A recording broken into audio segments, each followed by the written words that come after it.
Good evening and welcome to the Tuesday, April 23rd, 2019 business meeting of the Olympia City Council.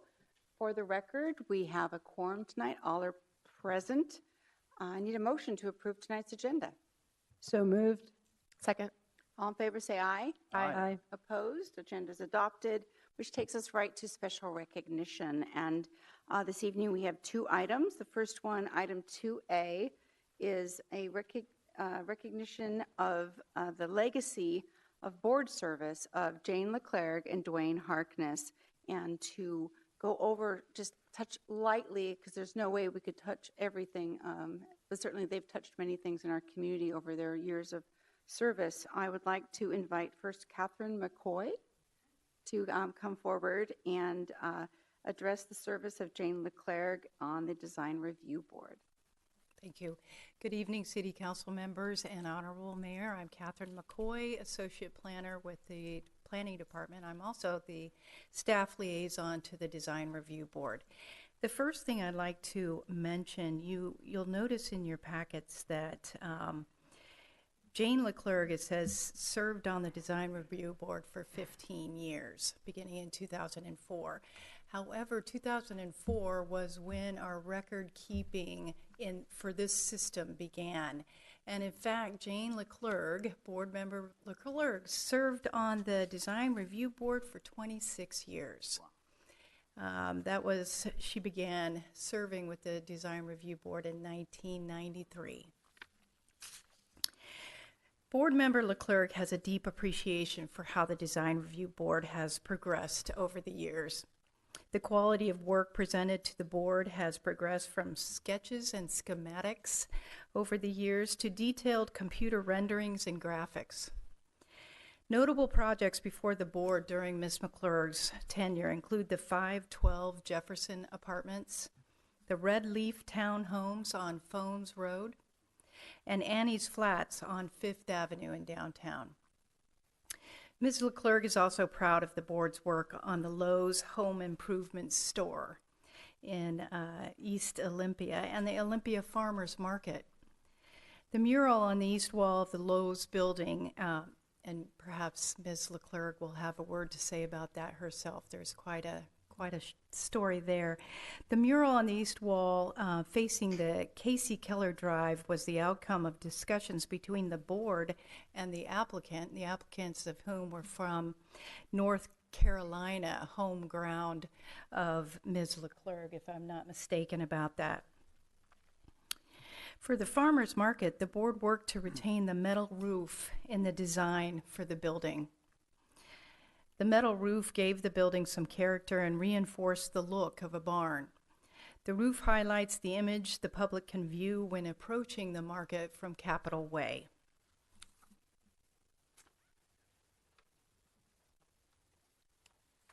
Also being recognized tonight is former Heritage Commission member Dwayne Harkness.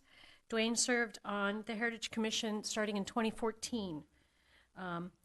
Shortly after successful completion of the renovation of the State Capitol building, for Mary which Grace, he served. can you introduce yourself? Oh, I'm sorry. I just got excited. I'm Mary Grace Gaddu. I'm the Historic Preservation Officer for the City of Olympia. Dwayne joined the Heritage Commission in 2014, shortly after successful completion of the renovation of the State Capitol building, for which he served as the state's head architect. Mr. Harkness brought to the commission a wealth of knowledge and experience in making tough decisions that balance historic preservation with functional requirements. He put that experience to work for the city. He was especially good at and thoroughly enjoyed working directly with property owners to find win-win solutions to meet their needs while honoring their home's historic character and community value. Two significant accomplishments during his service give him great satisfaction. First, the city's adoption of the U.S. Secretary of the Interior Standards for Treatment of Historic Properties. These standards set clear and objective decision-making. And second, strong integration of historic preservation goals and principles into the city's comprehensive plan. Both Both Ms. Leclerc and Mr. Harkness's personal contributions have been significant and will be greatly missed. They thoroughly enjoyed, practiced, and encouraged active listening, full participation, the sharing of diverse opinions, and creative thinking. They often brought a calm voice to impassioned debates, reminded us of the need for clear, objective, and reasoned arguments, and were always mindful of their respective committees' role to serve the whole community. Thank you. Thank you. I would like to offer the microphone up to Dwayne or Jane if they to come up and make some comments. You don't have to, no pressure, but if you'd like to, we'd love to hear from you. Well, Catherine has set me up to tell you the Lowe's story. I grew up about 30 miles from the original Lowe's, and when the Lowe's people came to Design Review Board, I was the only woman on the board at that time, and they recognized my southern voice, and I told them I was only 30 miles from home to them, and I could tell that their team knew that I was in their hip pocket probably. They wanted to have just a blank wall on the east side that faces out to the Safeway, and they had all the reasons for why it should only had to be a completely blank wall on the outside, and completely ignoring the code that you couldn't have a blank wall longer than something like 30 feet was the code at that time. And I could tell that I was not turning out to be the person they thought that I was going to be for them, and we couldn't pass the project until something was done with that wall. To dress it up. They came back a couple of months later, and before the meeting even ever started, one of the staff came to where I was seated and rolled out the plans for the mural that's now on the east side of that building. And I found I needed to get up and go out and get to the ladies' room and get a tissue. I can smell that building. That's the original building, and I mentioned going with my father on Saturday mornings in his old pickup truck to go to the original Lowe's, and that's all on that mural. And a couple of years later, Susan Messengy, who was staff at that time, said, "Jane, I just wanted to tell you I got a call last week from somebody at Lowe's headquarters, and they said to tell that woman on your DRB board that they like the mural so much they've used it in other towns." So I thank you for the privilege of 26 years, and the staff has always been great. I can't say enough about the staff that we've had. The Design Review Board could not function without the staff that's provided for us. So thank you. Thank you. Dwayne? Mr. Harkness? Hello, all. Thank you for this recognition. I really appreciate it. I would say that all of my fellow Heritage Commission members are fantastic servants, working with the city with their talents and their background, and we actually had almost too much fun working on this important objective of saving and preserving our historic buildings and places in this community. We still have a lot of great fabric in the community that I encourage you to continue to recognize the importance of retaining that, of enhancing it.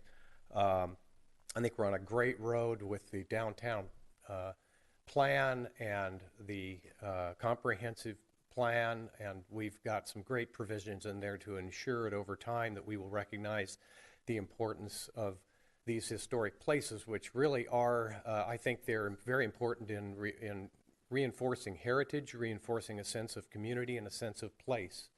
And so, and I think it just resonates really with everybody. Everybody we worked with, it seemed like, the light would come on when we would talk about, do you realize that this window was designed like this, and how it it's 100 years old, it's still working.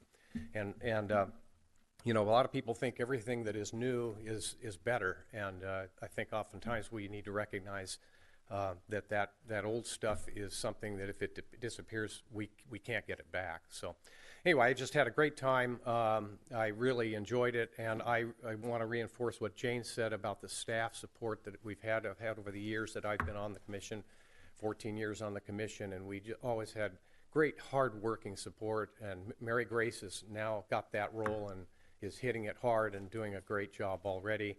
Worked with Catherine as well for the interim time there, and before Mary Grace came on board, and she just did a fantastic job. These are really dedicated people. They work a lot of hours and a lot of extra hours and work evening hours. Sometimes our meetings went till 10 o'clock.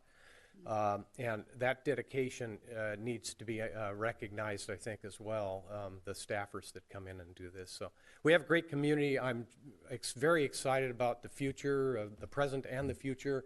And I appreciate the leadership of this council, because I think this council really gets it. Over all the years that I've been on board here working with the commission, I think we've had the best support that we've ever had, and that means that there's a recognition of what makes community.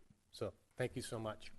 Thank you. And Dwayne, before you sit down, when did you join the Heritage? 2005, actually. 2005. Yeah, I think she had 14 in there because it was 14 years.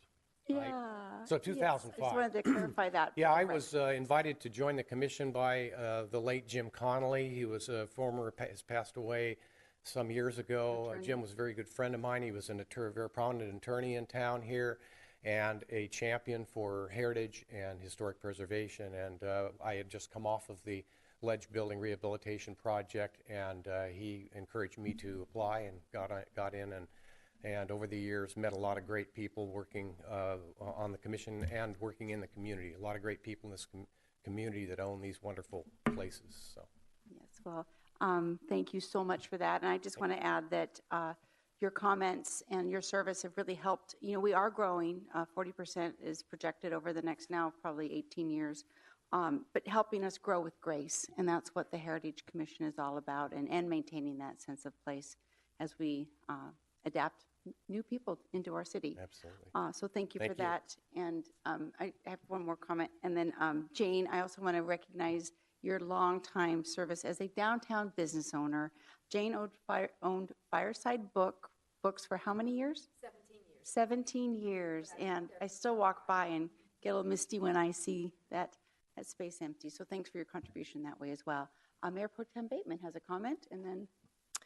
Thank you. I just want to thank you so much for coming up here and sharing your stories and all your years of service. It's a reminder that we deal with policy up here and legislation, but it's really the people that make Olympia such an amazing place to be, and the work that you've done, bringing your own history to the committees that you've served and relaying that into the work that you were doing has helped make Olympia just an amazing place. So thank you for your contribution to our great city, and thank you for your years of service. And thank you for telling us the story about the mural. I had no idea. I've seen that a couple times, and it's really great to know where it came from. And I'm so glad that it's actually being used in other cities too. So thank you so much. All right, Councilmember Jones, followed by Councilmember Gilman. Well, I just wanted to say I've had the opportunity to see both of these people at work, and it's been wonderful to be a part.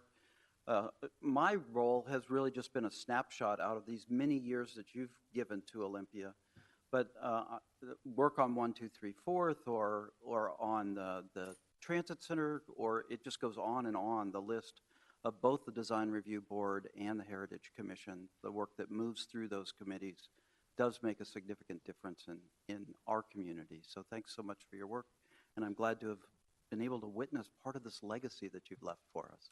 Thank you. Thank you. Councilmember Gilman? Thank you. First, I just wanted to thank you and recognize the amount of time that's in all those years. But while it's true, all of the important policy sorts of things that were listed in the accolades from the staff, I also really value that you both brought up art and beauty as part of the decision-making process. And I think that's so important that you could speak up, that you're at a point in the process where you could speak up and say, we have to have some standards for art and beauty in our community also. So I'm very grateful for that. Thank you.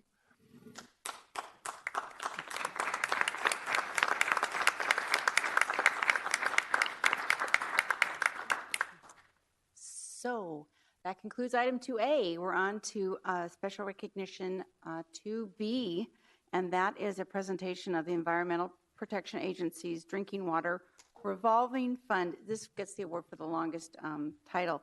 Revolving Fund Waters Award for the McAllister Wellfield, corrosion control facility. And there's a great picture of it. So in 2018, the city completed construction of a corrosion control treatment system for the McAllister well field. And to explain why that's so important, I'd like to invite forward Lucy Edmondson, who is the Washington Operations Director for the EPA. So Lucy. Yep, over there. It's a live mic. Okay, yes, thank you, Mayor, and good evening, City Council. It's fun to be here. I am Lucy Edmondson, and I'm the director of the Washington Operations Office. Our office is in the Department of Ecology building over in Lacey, and I think that is a little-known fact about this area, that EPA has a field office here in the state capitol. I think a well-known fact about Olympia is that it's all about the water, and that it's critical to keep our water great. So in 2014, the city of Olympia switched from unfiltered surface water to the McAllister well field, which produces over 10,000 gallons of per minute and accounts for roughly 80% of the city's drinking water supply. I'm guessing that there is general awareness in this room of the devastating health and environmental impacts of corrosion from pipes when the water quality isn't appropriate and there is leaching of pollutants into the groundwater, into the drinking water pipes. And we are familiar with the Flint situation. There are countless places around the country where this is an issue. It's not an issue in Olympia, and that is due to many factors on the foresight of the city. EPA passed the lead and copper rule to protect drinking water supplies and to protect public health. The McAllister well field has a low pH level, and while, like I said, there's been no violations, the city did take very important steps to make sure that the drinking water stays clean. So they established, using this state revolving loan fund money, they developed these 3 towers, each of which is filled with plastic spheres. And the air gets blown into the towers, and which removes carbon dioxide and keeps the pH levels appropriate. Now I'm going to turn it over to Rich, because he's the guy with the numbers, and he's going to talk about it from a technical perspective. And then I'm pleased to give you the award from the EPA and the DOH.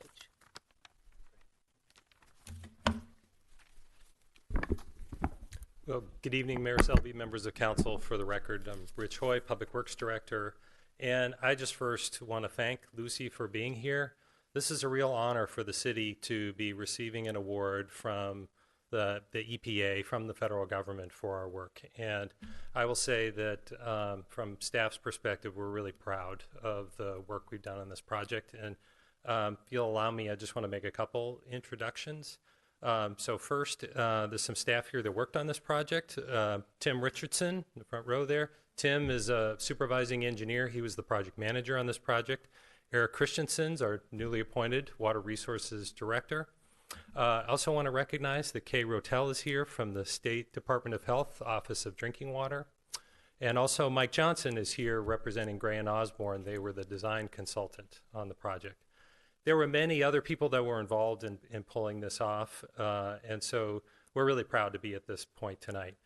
As Lucy mentioned, the whole idea with this treatment system, it's about reducing the risk of corrosion to pipes and plumbing in homes and businesses, and the threat of contaminants leaching from the pipes and plumbing into the drinking water. And so the city has been, Lucy mentioned the lead and copper rule, we're required to do monitoring about that. So for many years, we've done monitoring for lead and copper at household taps. So if you can imagine, at kitchen faucets to assess whether or not there's a problem. And so I want to show you the results that we've achieved as a result of this work. So first, the lead and copper monitoring, you can see at the top there's a federal action level. It's based on a 90th percentile result. And so for lead, that number is 0.015 milligrams per liter. And for copper, it's 1.3 milligrams per liter. You can see before we were at 0.007. This was in 2015 for lead, 1.2 for copper. So we were still below the federal action levels. However, they were higher than we really wanted them to be. And so you can see after the corrosion control treatment really has been successful. The level of pH in the system has risen to a level we would hope for. And so you can see in 2018, we're down to 0.003 milligrams per liter for lead and 0.14 for copper. And then we just got the most recent results this year, and you can see how low those numbers are, 0.001 for lead and 0.113 for copper.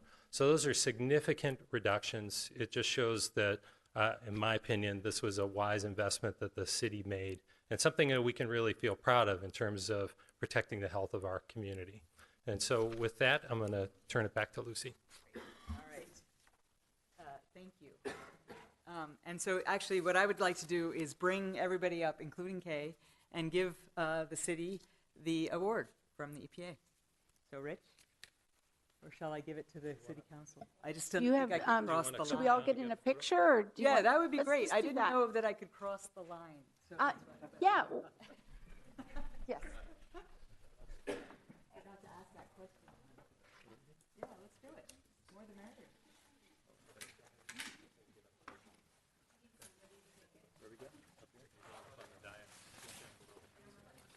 Can you take it with this?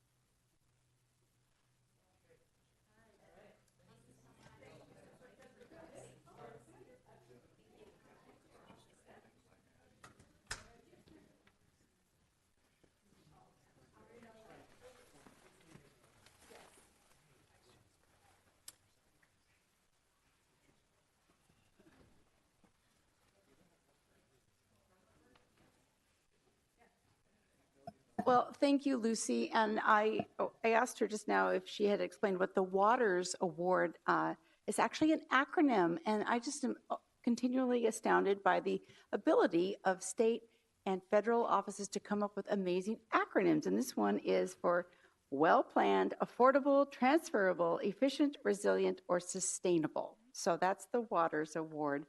And we will cherish this and we'll put up in the council office for folks to share. So thank you so much. All right, I think we're done, unless there's any other comments. All right, we will move on now to the evening, the time of the evening when we have public communication from our community. And during this portion of the meeting, citizens may address the City Council regarding items related to city business, including items on tonight's agenda. If you've signed up on this sheet, I'm going to assume you've read the policies regarding public comment. There's some new names on here, so I'll just briefly go over some of the rules. You have a 3-minute countdown clock that's over here over my right shoulder. We do not allow comments on agenda items for which the City Council either held a public hearing in the last 45 days or is planning to do so within the next 45 days. And time is not transferable between speakers. So we also ask that this be a safe and respectful space for all views. And if I need to remind you about what safe and respectful means, I will help you out. So without further ado, I would like to call forward Dr. Brian Wilmofsky and Amy Troyer-Karras. Hi, I'm Dr. Brian Wilmofsky. I came tonight to talk about addiction in Olympia. And I think we all have, we've all been here and we've been watching it. I practiced for 28 years. I love this town. I'm very bonded to the water, so it's pretty apropos that the EPA had a presentation tonight. And a couple things recently have really got me here. I'm also a commissioner for Black Lake Special District. And what we recently found, our agents, we're responsible for cleaning the water in Black Lake. And Black Lake flows through the Black Lake ditch through county land and then onto city land in the Percival Creek, which basically runs by the Ford dealership there and then drops down into Capitol Lake. And our agents found a camp of people living there, and they found high evidence of addiction. They found debris in the creek itself. They found syringes, defecation, urination, and we were shocked to see this. We're trying to reestablish the salmon habitat and run back into Black Lake, which used to be vital, and there's clear obstruction that can't happen. As a doctor who's worked with the population for years, I see this as an addiction problem. I see this as, I feel unless they were in that situation, they wouldn't have made these choices to just blatantly disregard this waterway. And then furthermore, my father, he was a program director for Green Hill for 30 years. And he taught me about addiction, and he taught me how the family breaks down. He taught me how it destroys people's personality and decision-making processes. And he also taught me to love the waterways in Olympia. And recently, when I saw debris from the encampment that's underneath the Olympia Bridge, I was super frustrated by the whole process. And I feel like there is an environment in Olympia that's allowed this to happen, that's allowed drug addiction through lack of enforcement, through allowing addicts to continue in this situation. I think they need our treatment. They need to have an environment where drugs are not, accepted, where it's not allowed to flourish. And I think in Olympia it's allowed to flourish, and it's a disease that's going to take over. And if we don't do something now about it, it's just going to get worse. 56% increase in homelessness, and a lot of it is around addiction. And I asked the council to look at that and make decisions moving in that. I will be there on the 4th at Capitol High School, but I'm asking you guys to do something about it before we lose this gorgeous city. Thank you. Yep. Thank you. Amy Troyer-Karras, followed by Brody Wood.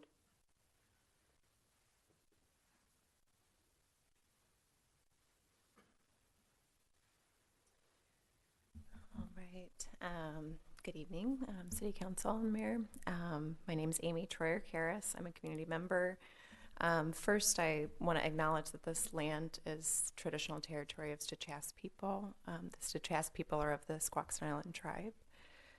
I'm here because I'm deeply concerned about the lack of accountability I'm seeing from the prosecuting attorney, from the coroner, from the city manager, and police around the event of the death of Yvonne McDonald.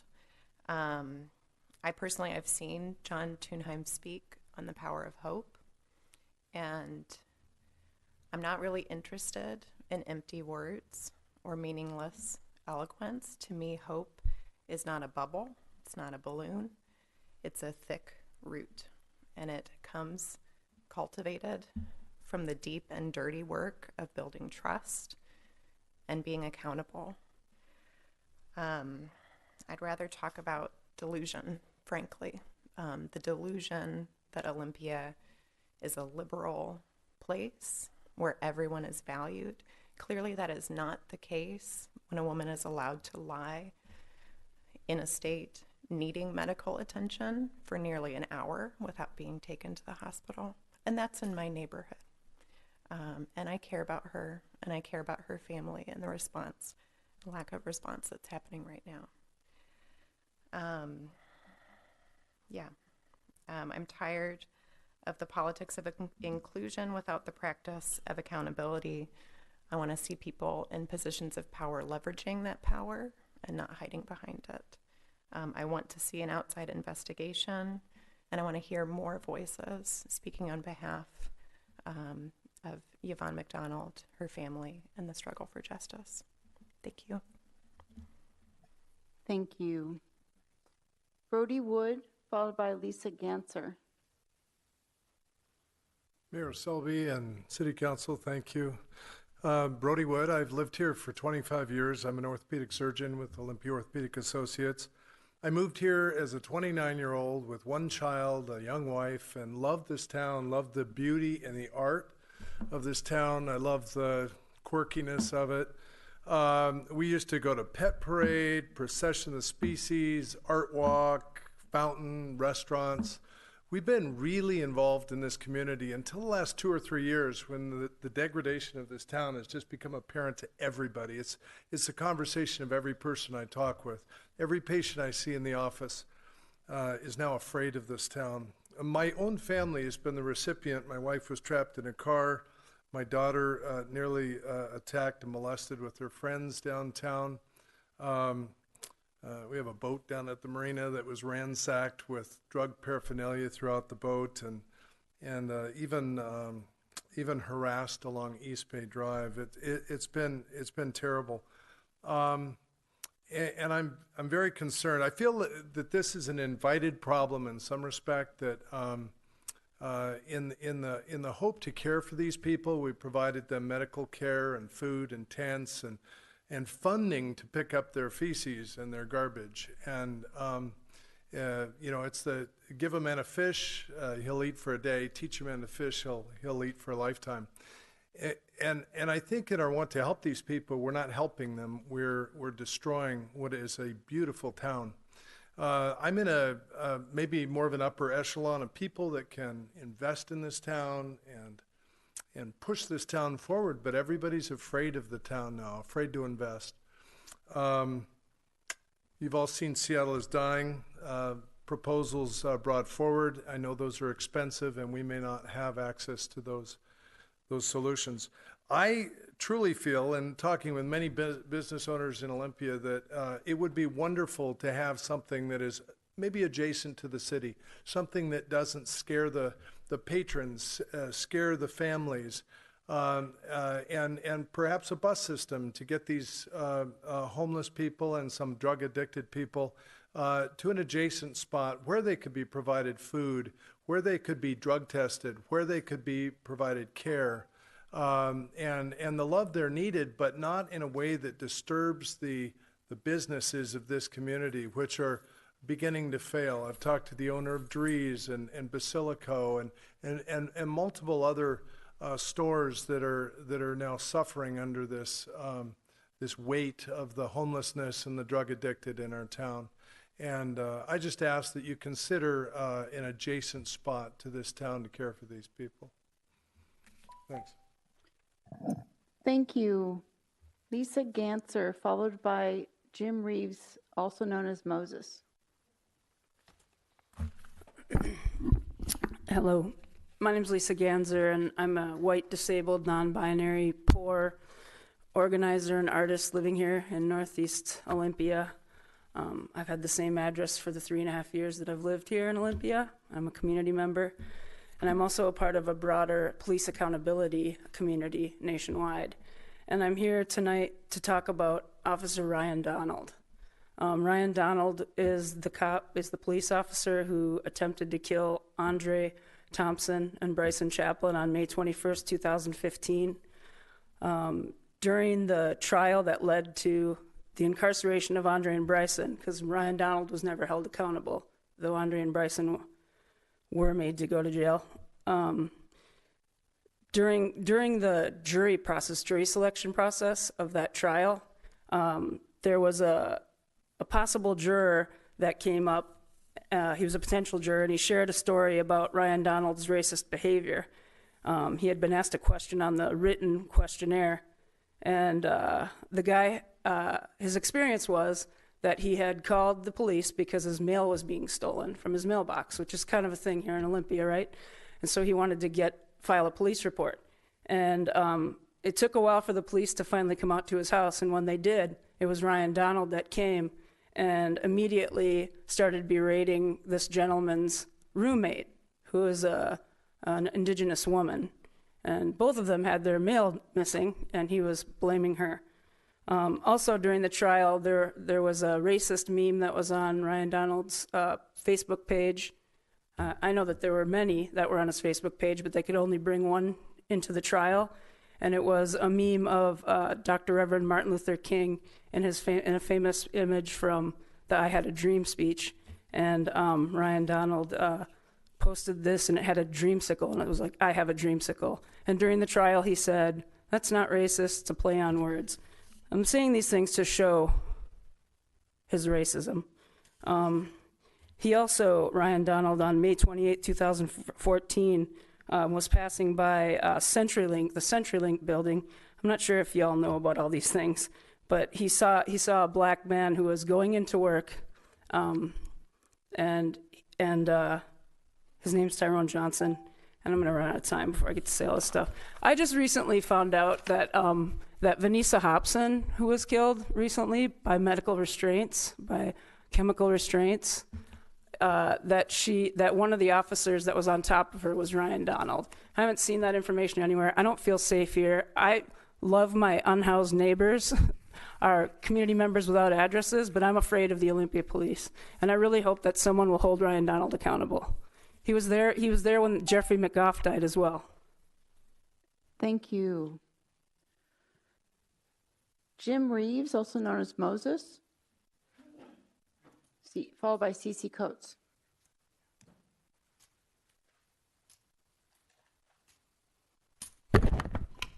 Yes, my name is Jim Reeves, also known as Moses. Been living here in Olympia since 1990. 30 years, I guess, nearly. Well, why did I go by the name Moses, some might ask? Well, I read the story of Moses in the Judeo-Christian Bible, the Old Testament. And I noticed that in my reading about the life of Moses, that there are some things in his life that also happened in my life. You know, in fact, I counted about 20 things in the life of Moses that happened in my life, too. So I decided it might be appropriate to adopt his name. Like what happened in Moses' life and happened in my life, as for example, was his mother abandoned him alongside a river whose waters were turned to blood, the Nile River. My mother abandoned me and my two brothers by a river whose waters were red like blood. In fact, they originated the headwaters of this river in New Mexico in a mountain chain called the Sangre de Cristo Mountains, which translates into English meaning the blood of Christ mountains. Yeah. So it's not only the color like blood was the water of a river, but its name was blood too. So, yeah. Moses went out in the wilderness to a big mountain and said God was up there. Washington State is basically a wilderness state, and I say that God is up there in or on Mount Rainier. The Indians believe that. In fact, one guy wrote a book saying, Mount Rainier, the mountain that was God, about published 1900, I think it was, that time. So it'd probably be a pretty good read to read that book. Why did the Indians think God was up there on Mount Rainier? Well, I think they saw some strange things going on up there. You know, unexplained fires, lights, flying craft that they didn't know what they were. Some type of UFOs, I guess. Voices talking, no one around. Yeah. Strange creatures like Bigfoot. Yeah, I got an explanation for Bigfoot. Well, at any rate, maybe some other time I'll tell you my ideas on Bigfoot. Well, anyway, thank you very much. Thank you. C.C. Coates, followed by Whitney Sutterberg.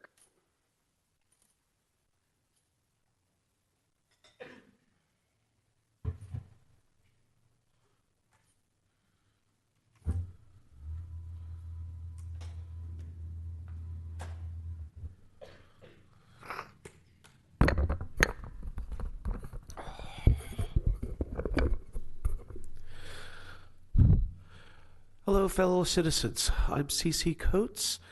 I've been living here about 30 years now. Before I became disabled, I was an accomplished union carpenter, and I had a nice little subsistence farm out on Johnson Point. I love this town. I really do. I love this country, too. But we seem to have been failing a large majority of our population. We're not developing this town for anybody but the most affluent.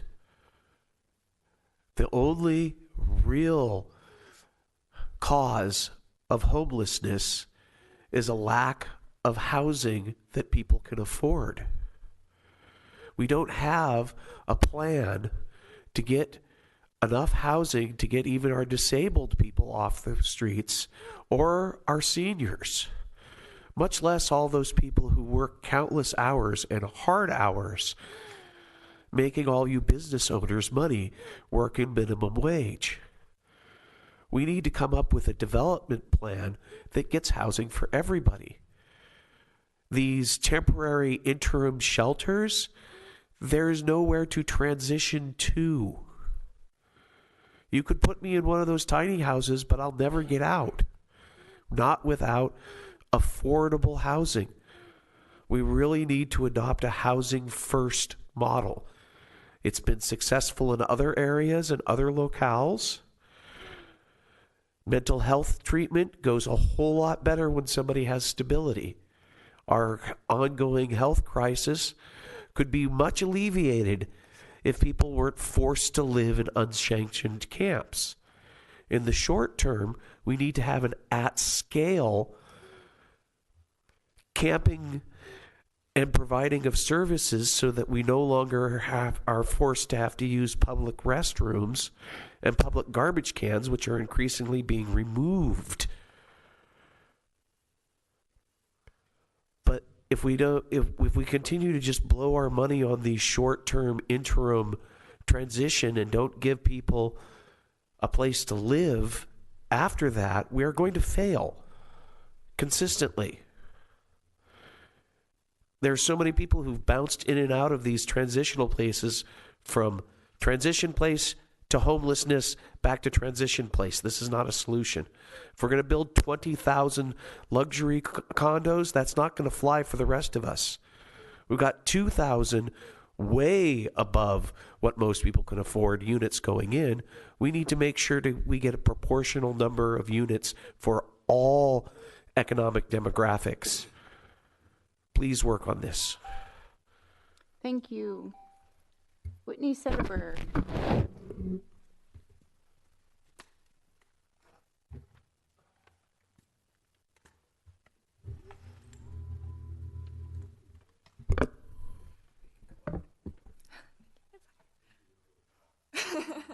Hi, my name is Whitney Sederberg. I'm from Olympia High School, and today I'm going to be talking about Earth Month. Can you speak into the microphone a little bit Sure. closer? Yeah. Here. Yeah. Happy National Picnic Day, World Book Day, and St. George's Day. Yesterday was a holiday too. In fact, yesterday was National Jelly Bean Day. And it was Earth Day too.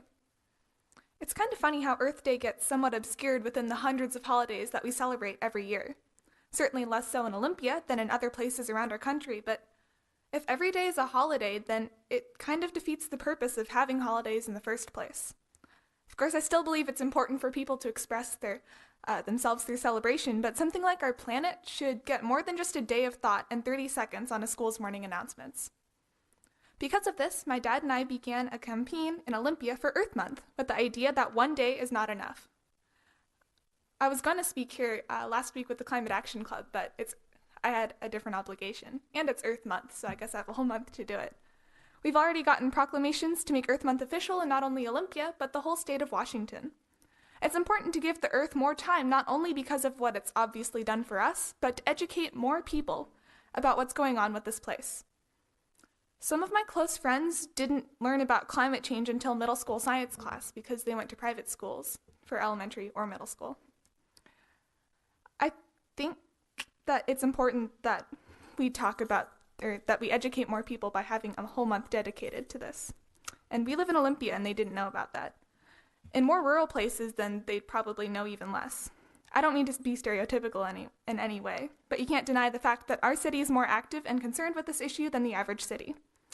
If we could make Earth Month more widespread and educate more people, adults, teens, and young children, then our world will stand that much more of a chance. I'm really thankful for what the City Council and Cheryl Selby have done to help our campaign. And I think it's important to expand our campaign even more. We look forward to the 50th anniversary of Earth Day next year, 2020, and the 5th anniversary of Earth Month in Olympia. Hopefully, this landmark will allow us to gain some more fuel to help the campaign. As our Governor Inslee said, we are the first generation Z, is the first generation to experience the effects of climate change and the last generation that can do anything about it. Thank you. Thank you. That concludes public comment for this evening. Any comments from the dais? Councilmember Rollins. Thank you. Thanks for everybody who came out tonight. I first wanted to address the doctors who unfortunately aren't here, but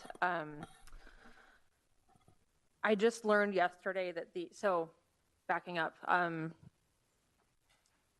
there were comments made about people who have substance use disorder and how that contributes to homelessness. And I think the data is a little bit more ambiguous than that, but certainly they're related in some ways.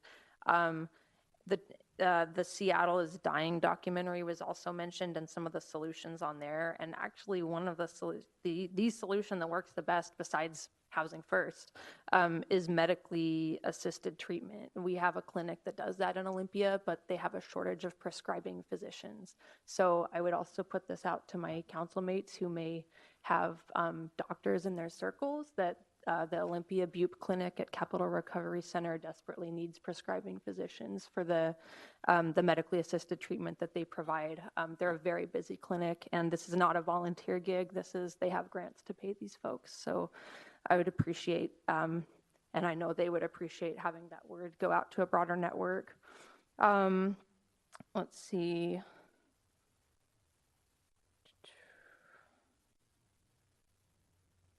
I'll just address what Lisa answered briefly. I just want to thank you for raising the awareness, for bringing that up. I can't comment on personnel issues, but thank you for being here and raising awareness of that history of Officer Donald. And Amy Troyer-Karras, I understand the frustration, and I'm honestly not sure at this point what more can be done from the city. So, but thanks for coming out. And that's all. Thank you. Thank you. Anyone else tonight? Anyone else? All right. Thanks for showing up, everyone, tonight. We are listening. Sometimes we can't always respond from up here. As you know, it's not the best back and forth. But anyhow, thank you, Councilmember Rollins, for your comments. So with that, I need a motion to approve tonight's consent calendar. So moved. Any questions, comments, or polls tonight? Seeing none, all in favor say aye. Aye. Opposed? Consent calendar passes. All right. That takes us quickly to other business, and we have 3 items tonight. The first is item 6A, and that is a report on our integrated emergency management course that was recently attended by several people here at the city, including Councilmember Rollins. And I would like to introduce Greg Wright, our fire chief, to go over some of the coursework that you guys covered. Thank you, Mayor Selby, and thank you, City Council. For the record, I'm Greg Wright. I'm the fire chief and emergency manager for the city. And we were able to participate in a very important training back in February down in Ocean Shores called an IEMC, an Integrated Emergency Management Course. And Patrick Knopf is with me today. He's the emergency management coordinator, and he's going to talk more specifically about that class, but I wanted to take just a couple little time here to talk about that. Patrick coordinated all of the Olympia participation, which was a lot of work to get all of our group lined up and down there and make sure they were all in the right places at the right time. Patrick did all of that work, and I really appreciate that. Also, he was involved in the design of the exercise, in building the exercise, in developing where we were going to have the exercise. So did a lot of work at the group level for the whole county, the whole Thurston County that went to there. So I really wanted to show my appreciation for the work that he did to make this possible for Olympia. Before I bring Patrick up, those of you that have seen me here before, I like to give a minute for preparedness. And very likely this is the last opportunity I will have to do that when I retire in August. So hopefully no disasters between now and then. So my minute for preparedness, as I've done many times, has to do with that personal preparedness for up to 72 hours. We had an interesting snowstorm in February. Many of us had power stayed on, but there were those of us that had 12-hour outages, 24-hour outages. Some went more than 72 hours. For years, we've been talking about 72 hours preparedness because that's the items that we mostly get, are those snowstorms that have us out of comfort for 72 hours. And if you were lucky enough to have developed your 72-hour preparedness, you made it through that storm much easier than those that hadn't been able to do that. The recommendation as we look at bigger events is that we go for a 2-week preparedness. And this IMC was actually talking about one of those big events. So my goal and my request for you is if you have your 72-hour kit, great. I hope you had a very comfortable time during our snowstorm. If you don't have your 72-hour kit, that's a great place to start. But don't stop at 72 hours. Work towards that 1 week, 2 weeks worth of supplies. We're talking about food, water, warmth, medication, and pet supplies. If you just work on that core of things, the next time the storm comes or the next small earthquake we have, if you have that 72 hours, you'll be in good shape. But if you can work towards that 1 week or even 2 weeks, you'll be in better shape for any of those things that might come to us. So that's my probably last 1 minute for preparedness. So now I'd like to bring Patrick up to talk more specifically about the IMC. Greg, I have a quick question for our viewing audience. Where can they, in our community, where can they find that checklist to remind them what they need for the 72 hours? There are a number of ways to do that. The American Red Cross has a very good checklist under their preparedness. You can call the fire department and we will get you to Patrick, who does lots and lots of training in the community on how to be ready for that disaster and many other disasters. Great. Thank you for that. Patrick. Thank you, Greg. Patrick Knopf, Emergency Management Coordinator for the City of Olympia. Good evening, Mayor Selby and council members. I'm going to bring this up a little bit.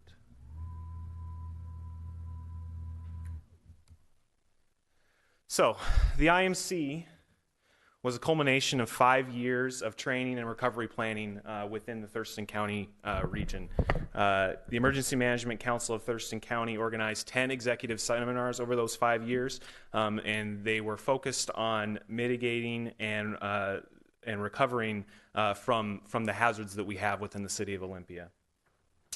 It was an opportunity also to test the first ever interjurisdictional recovery plan. So there are many recovery plans out there that different jurisdictions have put forward, but as to our knowledge as planners, this was the first one that we've ever come across. So we were building something essentially from scratch. So before I get any farther, I want to talk about the big three emergency management plans. The first is our hazard mitigation plan for the Thurston region. On this diagram, that's the green section, and that's everything that we do before a disaster comes. So this is making investments in infrastructure, updating building codes, things like that. They're going to make us a more resilient community when a disaster strikes. The next plan is our comprehensive emergency management plan. That is the red section on the diagram, and that's when a disaster happens. That's what we do, how we operate in responding to that disaster. What we worked on in February at Ocean Shores was the disaster recovery framework, and that's really everything after that red section. And there's short-term recovery efforts, there's mid-term recovery efforts, and there's long-term recovery efforts, and that's really what we were trying to jumpstart in that week of training. So our plan, the disaster recovery framework, it was first for a reason. Interjurisdictional coordination is challenging. I'm going to talk a little bit later about everyone that we had there, but you can see in that picture, we had a room of 80 plus participants representing various jurisdictions and other organizations within the Thurston County. So getting everybody on the same page, that's a real challenge. But the payoff is that we are stronger as a community when we are working cooperatively and collaboratively. A good example of this is that, say we have this major earthquake, it's disrupted our transportation systems, and Olympia really wants to rebuild Martin Way, but Lacey really wants to rebuild Pacific. And if we did that, if we took those courses of actions, that's not going to be the best impact for the community. We need to be on the same page, and so this is kind of an opportunity to get on the same page. It also gives us one voice. If during a major disaster, when we're making resource requests up to the state and up to the federal government, if we're all coming as our own little fiefdoms up to the state, they won't answer our requests. They want us to come as a county moving forward with our requests, saying this is what our region, this is what our people need. So it just makes us much more effective at doing that. So we had, as I mentioned, we had representatives from all over the county. Almost every jurisdiction was represented. We also had members from schools, from hospitals, utility districts. Thurston Regional Planning Council was a huge partner in this process. Within Olympia, we had participants. So we had Councilmember Rollins was there. We had representation from the executive office, finance and administration, parks, fire and emergency management, public works, and community planning and development. In total, we had 12 participants from the city of Olympia. And I'm going to get in a little bit more detail as to what each one of those did. So how the framework works. So we were given a scenario to assess. It was a major Cascadia subduction zone earthquake. And basically what we were doing is this a scenario that we can handle as the city by ourselves, or do we need to start to work collaboratively with our other regional partners? And so we made the determination to activate the Thurston Regional Disaster Recovery Framework, also known as the TRDRF. And then from there, we would assign our staff, our representation to different elements of the TRDRF. So the image on the left is the overall framework. It's got representation from federal, state, and NGOs and how they're going to support us. It's got representation for the public to provide input into the recovery planning process, and then all the different jurisdictions. On the right is what we practiced during our week in Ocean Shores. So we had a local disaster recovery manager. That's the person that's leading the process. We had the regional recovery task force. That's made up primarily of elected officials to provide that level of leadership and policy guidance. And then we put all of our subject matter experts into the 4 green boxes, which were health, jobs and economy, housing, and schools. There are the 3 gray boxes are other elements of this framework, but we didn't have the capacity to test everything because it was our first chance to go through it. So we focused on those issues. So Olympia's assignments, we had the local recovery disaster manager's office. So our very own Jay Burney was selected by the group to be the local disaster recovery manager. He was supported by Thomas Donnelly and Stacy Ray. Within the policy group, Councilmember Rollins represented the City of Olympia along with our Administrative Services Director, Debbie Sullivan. Our subject matter experts were Rafiq Gindi with CP&D, Jonathan Turlev with Parks, Ken Clements, Eric Christensen, and Susan Clark from Public Works. And then myself and Chief Wright were exercise control and coaching throughout the week. So the results, the plan worked. As part of the planning group, I wasn't necessarily sure it was going to work going into it. And there was some really excellent modifications that were made and improvements that were suggested throughout the week. We proved the value of pre-designated concepts to manage a regional recovery. Just a little bit of guidance. All we really provided was that diagram and then kind of explain that diagram, and that was enough to get us started. And so we really validated just a little bit of guidance goes a long way. And I just want to give a shout out to Thurston Regional Planning Council. They had they were the main planners in that process. They're the ones that kind of created the document that we used. We exceeded expectations. Late on day 2, the group moved from this theoretical play and exercise into real discussions about how we as a region can collaborate and plan more effectively for regional recovery. So the benefits to Olympia, we're starting recovery planning today, and how well we recover is determined by pre-planning, preparedness, and mitigation. So the more that we do now, the better we're going to recover in the future. Recovery must continually balance the need to recover expeditiously with opportunities to build stronger, safer, and more resilient communities. There's always this tension to just put it back to normal, and normal may not be the best option. And so good recovery planning starts to look at how we can change our city and make it more resilient. Another advantage is that Olympia understands our roles and responsibilities within the framework. So we're well positioned to influence the regional recovery process. And ultimately, collaboration will bring about the best results for the city of Olympia. So some next steps, a resolution to prioritize and coordinate recovery planning across jurisdictions has been drafted. Thurston County commissioners will be voting on that on April 30th. We expect it to pass. And then that will be presented at the next executive seminar, which will be June 17th. And it'll be basically a template for other jurisdictions to adopt.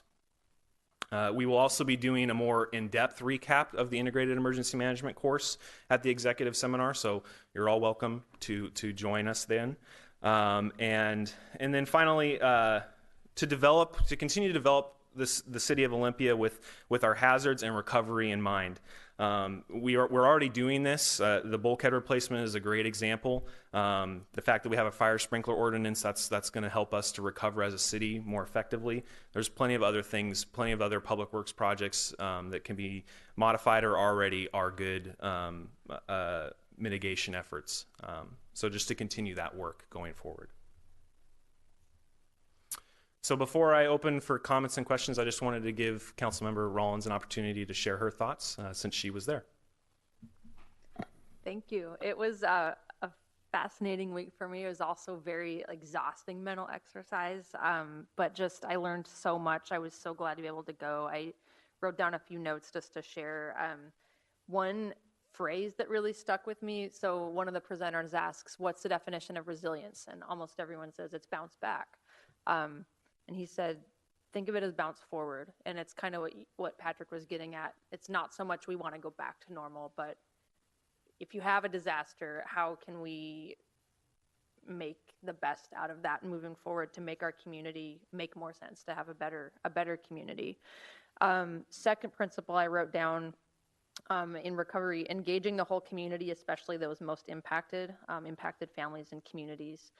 One presenter said, if you want to know how to help your community recover from a disaster, go ask them. Go slow to go fast. And on that note, the importance of having a common situational picture and how that can take some time, but it's important in order for the recovery efforts to move faster down the road. I really came away with an appreciation for the disaster recovery as a framework for good community design, like just how to build a community that makes sense, that's resilient, that's efficient. And it was pretty remarkable, and people from FEMA and local folks were just continuously bringing up how we just kind of organically started working like as if we were a team, figuring out how we would organize ourselves. So that was a really interesting process on the Regional Recovery Task Force, kind of the policy board. And I just really, I've said this at past council meetings, but I see so much relevance in the work that this field has done in natural disaster recovery with how we might recover from social disasters. And so my hope is that this lens is frequently used, not just when we're thinking about earthquakes or Mount Rainier, but in just other challenges that we deal with as a community. We have a real special community in Thurston County. I think the one partner that I would love to see more involved, that was not there, was the Port of Olympia, and specifically because economic development is so important to recovery. It'll be good to see them at the table as well. But again, thank you so much for the opportunity. I learned a lot, and I'll see you at the next executive seminar. Sounds good. Thank you for that report out. I had a couple questions, but does anybody else want to jump in? Councilmember Gilman. Thank you, Patrick. I'm continue to be really proud of the level of structure and organization we have to respond to events. And this, so I'm glad for you taking on this planning. I'm wondering if you could help me with something that's way back at the decision of what's an emergency. That each year when the bad weather comes, we have this conversation about, is this an emergency? Is it an emergency that unhoused, disabled, or elder people, that sort of a question, like who should respond? And I'm wondering, where would a person go to look at the criteria where a private industry might have a chemical spill and it would bring all of those partners into play? But some of our other situations that have occurred each winter don't trigger this. Where do we go to learn more about what triggers your emergency management team? So there's within the comprehensive emergency management plan, there's going to be a section for RCWs that kind of talk about that. So a lot of it has to do with what the federal government is going to reimburse. So like in the snowstorm, there was the governor made a declaration of emergency, but it was only so that truck drivers could drive longer than they normally are allowed to drive. And so it wasn't a full emergency declaration. And the reason why that, my understanding, the reason why that was is that we have to meet a certain damage dollar threshold before the federal government is going to release a certain amount of funds. And so I actually was part of a state survey after the fact to just see if we'd reached that threshold, and we hadn't come close. Part of that is that you have to have near record or record snowfall, which somehow what happened was not near record. I don't know how, but it wasn't, to get any kind of reimbursement for plowing efforts. If we were at record level, then maybe we had some potential for that, but apparently we weren't.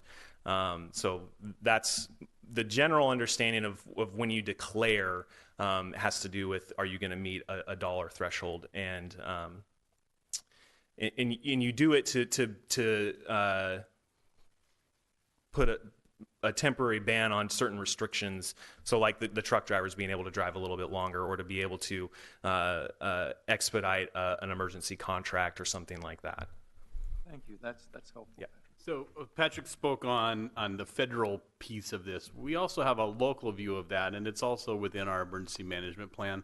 And really what we're looking for with emergency management is, do we have the resources to manage the problem? And the first place we look is, do the individual departments within the city have the resources to manage the problem?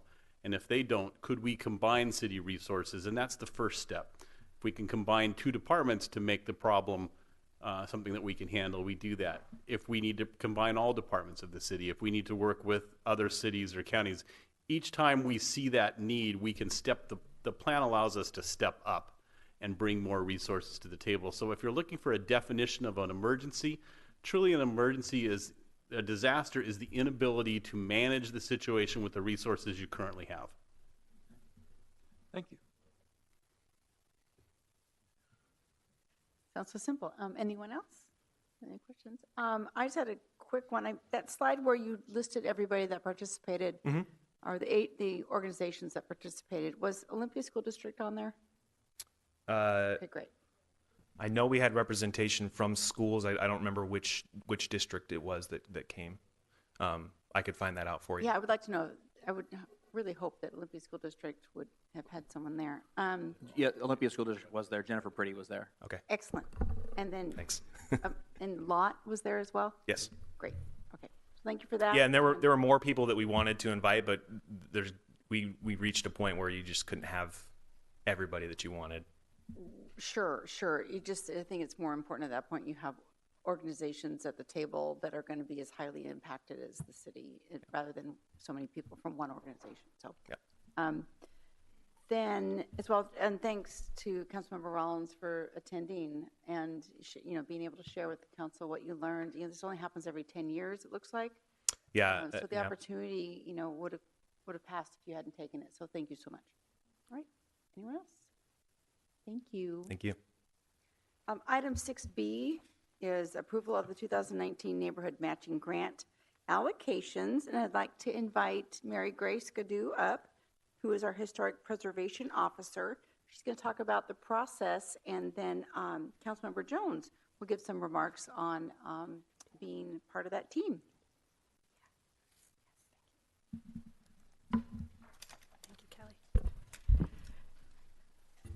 Good evening, council members and Mayor Selby.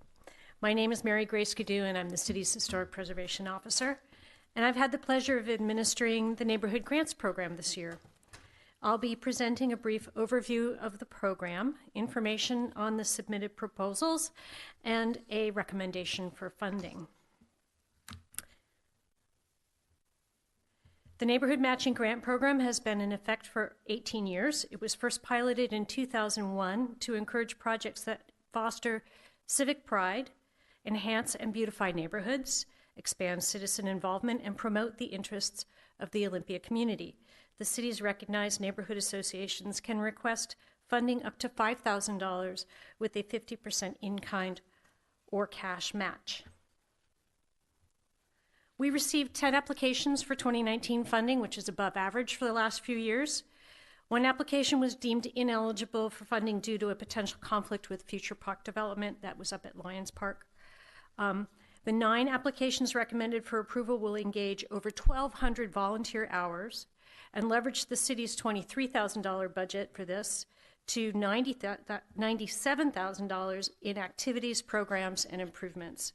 Together, the projects will provide a high rate of return for city investment, encourage partnerships among residents, nonprofits, businesses, and the city, strengthen neighborhood relationships, foster creativity and unique neighborhood identities, and enhance our community.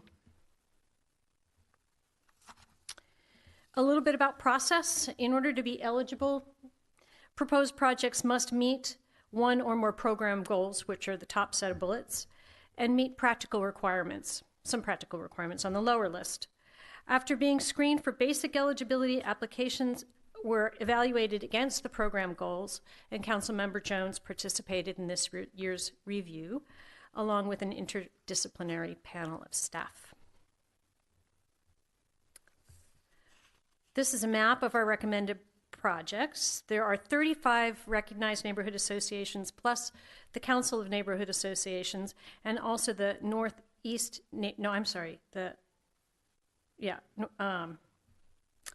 ONA, Olympia's North. Thank you. I get Nina and ONA mixed up because they're sort of the same thing. Northeast Neighborhood Association, but the Olympia Northeast Neighborhood Association is a consortium of 5. That includes Nina. I got it. So to run through them quickly, the Cooper Crest Neighborhood Association will convert a common area landscape from turf to drought-tolerant plantings. The Wildwood Neighborhood Association will replace failing neighborhood welcome signs with fresh new ones. The Southwest Olympia Neighborhood Association will create new meeting notice boards, reprint neighborhood walking maps, and make improvements to pocket parks. The Council of Neighborhood Associations will provide a Train the Trainer workshop, I think 2 of them, in effective public participation, which will be taken back to the individual neighborhood associations and repeated and passed along. The South Capitol Neighborhood Association will use grant funds for emergency preparedness training, awareness, and coordination. The Indian Creek Neighborhood will fund an annual mailing. The Northeast Neighborhood Association will install a new neighborhood sign and drought-tolerant plantings at an entry point. And the Lakemore Neighborhood Association at Ken Lake will re-landscape their entry island to conserve water and improve conditions for massive mature fir trees at that location, which are really signature to the neighborhood. ONA, a consortium of 5 RNAs, will host their 9th annual Love Our Local Festival in 2019, and funding will help to purchase materials and supplies, some of which can be used year after year to support the festival. This is a summary of our staff recommendation. The city budget, again, for these grants is $23,000. The grant requests total $22,694. If all recommended projects are approved, a balance of $306 will remain in the neighborhood fund. To summarize the staff recommendation, We have the slide. The project funds are contingent on negotiation of agreements and signed contracts with the grantees, and the projects are to be completed by December 31st, 2019. And just with another great photo, this is Olympia Family Theater performing at last year's Love Our Local Festival. I'd be happy to answer any questions you have. It's a great photo. Any questions, or did Councilmember Parsley, and then we'll have Councilmember Jones? And this may be addressed by Councilmember Jones. I was looking at the requirement for the environmental aspects of this. We have voted in the Thurston County Climate Adaptation Plan, and there's a lot of aspects of it that could be implemented by neighborhoods. Is there any way to, I don't know, advertise that, incorporate those kinds of requirements, or you can get a grant for this kind of activity and actually allow that to be a blueprint for some of these neighborhoods to start enacting some of these adaptation plans and soon to be hopefully mitigation plans as part of their grant process, because we're going to need the whole community, not just the city government structure, to move forward on these plans. Yeah. I've seen grant programs put kind of thematic priorities around their granting in different years. So that's something that certainly could be considered, that going into 2020, you prioritize grants that honor certain priorities. All right, Councilmember Jones. Yeah, let me offer some perspectives. First of all, what an excellent opportunity for me personally to become more familiar with what's happening out in our neighborhoods. It's a great summary of the events that our neighborhood associations are involved with and what's important to them. We did receive 9 excellent applications. The staff that I was working with confirmed that this is the best set of applications we've seen throughout this entire period since 2001. One of the things that made it better was that the program guidelines and requirements became more refined. That was staff work, and more responsive to the needs of the recipients. So there's some tuning that's going on, and so that may be responsive to your question, that there is an opportunity to form the program. Also, I think that we have seen a need for even better coordination between the neighborhood associations and the staff in advance of making their submission. There's a great opportunity for the neighborhood associations to understand the application process and to understand what the city's priorities are so that they can be more responsive. There's a need for clarity around public investments, particularly when those investments are proposed to be made on private property. And we found some concerns with that in that neighborhood associations may not fully understand some of the restrictions of the ability to use public dollars on private land. So that's one of the areas where I think there's a need for greater coordination between staff and neighborhood associations. But overall, a very positive group of proposals, and they were very well thought out. And those proposals had the participation and coordination of their members. That's one of the things that we looked for, was that the neighborhood association is developing their proposal in coordination with the neighbors, rather than a small group representing them. And then there was a common theme. Not all of these proposals were the same, but there was a theme in that neighborhood associations are using the program to be more inclusive and to reach out to their members. There are events and communication and training, all designed for greater inclusion. And I see that as a very positive trend of this program, in that we are using these dollars not just to make improvements within neighborhoods, but to encourage people to participate and join in the process. So that's my summary, and I very much appreciate the idea that the program is flexible and can take on new direction. My guess is that staff would prefer that we provide them with that direction sooner rather than later. Thank you for that, and I will just add that this funding of $23,000, leverage is $97,000 in projects, and 1,200 volunteer hours that our community is giving back. So it's a great program in that regard as well. Would you like to make a motion? Sure, I'd be happy to do that. Thank you. So I would move to approve the 9 neighborhood matching grant proposals listed in the team recommendations. All in favor say aye. Aye. Aye. Opposed? Motion passes. Thank you, Mary Grace. All right, item 6C is potential approval of the Home Fund 2019 award process. And this is the first time we've had this presentation. And so I'm very interested in having Carrie Retland, our newly hired Home Fund program manager, to walk us through this process. Thank you very much, Mayor Selby. Members of the council, thanks for having me. The last time I was before you all, it was to seek your approval of appointment of the new Home Fund Advisory Board. Since I last saw you, that group met on March 25th, and they created or made a number of recommendations. The most substantial, the one I'm bringing to you this evening, is recommendations for a funding round for this spring. In short, that recommendation is an RFP process to kick off this month, an application review in May. They'll meet again, or they're proposing to meet again in May to review those applications and make a recommendation to you, and then bring that recommendation back to you in June.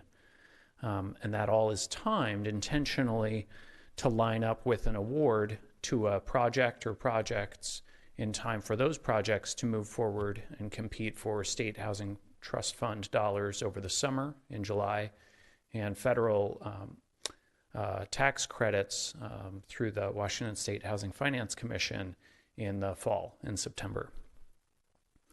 So, and this process also this year lines up with the county process for funding. The county also has capital dollars that are part of how many of these projects are financed. What is a little bit unusual or challenging about this year is that we have 2 really exciting projects that are both moving forward at the same time. Both these projects would create more supportive housing.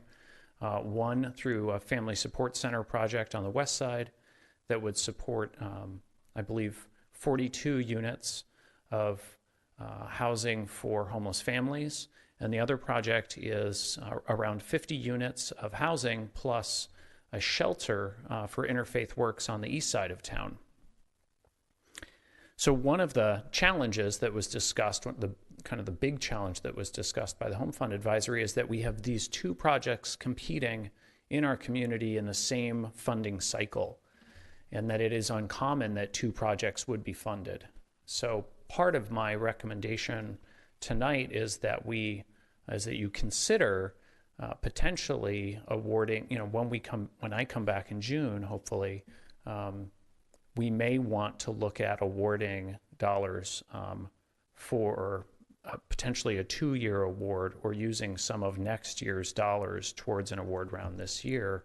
That would allow our community to leverage as many dollars as possible for these 2 projects and make these 2 projects as competitive as possible as they move to state housing trust fund and federal tax credit competitions. It's uncommon, and right now in the pipeline, there is not another similar supportive housing project that's specifically targeted towards homeless families or homeless individuals in next year's pipeline. So that is the short of what I wanted to talk with you all tonight. I can provide more details if you'd like about other discussions from the advisory group when we met, or next steps in that process. If you have questions about the proposal as far as, again, funding rounds starting this month, review of applications next month, and then I'll be coming back to you. Tentatively, I'm scheduled, I believe, on June 11th to come back to you with our chair with recommendations for funding. All right. Any questions? I've got Mayor Pro Tem Bateman, followed by Councilmember Jones. Thank you, Mayor Selby. Thank you very much for your presentation. I'm really happy that we're here today. This has taken a long couple years for us to get here. So quick question, in your staff report, you mentioned there are 3 projects that would qualify. You just identified 2, so Family Support Center, Interfaith Works, and? And since I got more information from my colleagues at the county since I submitted that report. So my understanding now, my revision to that is that there's really 2 projects that are likely to qualify. The third, my understanding from county staff is that project applied for funding in error for this year and really meant to be applied to a future round. So, and my understanding is that's, and of course we haven't done an RFP, so I haven't seen applications yet. Sure. I only know what's in the county pipeline, but my understanding is that was a project that is envisioned through the Housing Authority. Okay, great. And then I was just reviewing the Home Fund advisory, or the Home Fund administrative plan, which I noticed we have a really great Home Fund page now that has our advisory committee meetings, the Home Fund, or the administrative plan, and all the information on one page, which is really great. So according to our administrative plan, individuals who score highly on the vulnerability index will be given priority for housing and services provided by the Olympia Home Fund.